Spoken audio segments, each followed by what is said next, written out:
Hello friend welcome to my channel Bangobasi Rannaghar. आज के आमी तैरी करब निरामिष पनीरेर तरकारी। तो एटा आमी फार्स्ट टाइम बानिয়েছিলাম সেদিনকার ভিডিও, এটা তাও প্রায় 6-7 মাস আগের ভিডিও। তো ওটাই আমি তোমাদের সাথে শেয়ার করছি। প্রথমে আমি পনিরটাকে পিস পিস করে কেটে নিয়েছি।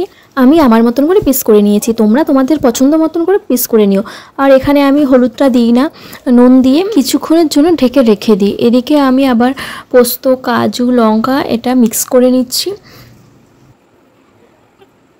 এদিকে কড়াইটাও গরম হয়ে গেছে, আমি 1 চামচ মতো তেল দিয়ে দিলাম। এখন আমি পনিরগুলো ভেজে নিয়ে নেব।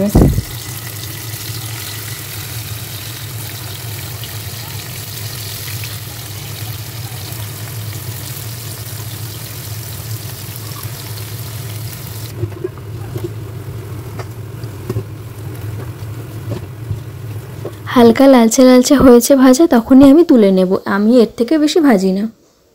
আদা, লঙ্কা, টমেটো তিনটে আমি আলাদা মিক্সি করে নেব। এরপর গরম তেলে আমি দারচিনি, এলাচ, লবঙ্গ ভেজে নেব। ভাজা যখন হয়ে যাবে তখন আমি মশলাগুলো দিয়ে দেব।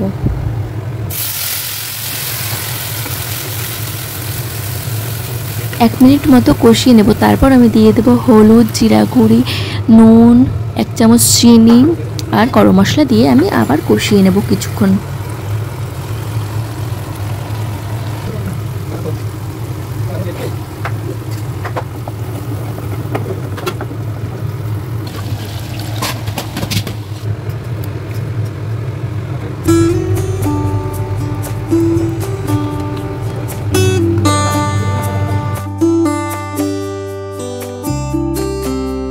যখন পনিরটা হয়ে যাবে তখন সামান্য পরিমাণ একটু দুধ দিয়ে দেব আর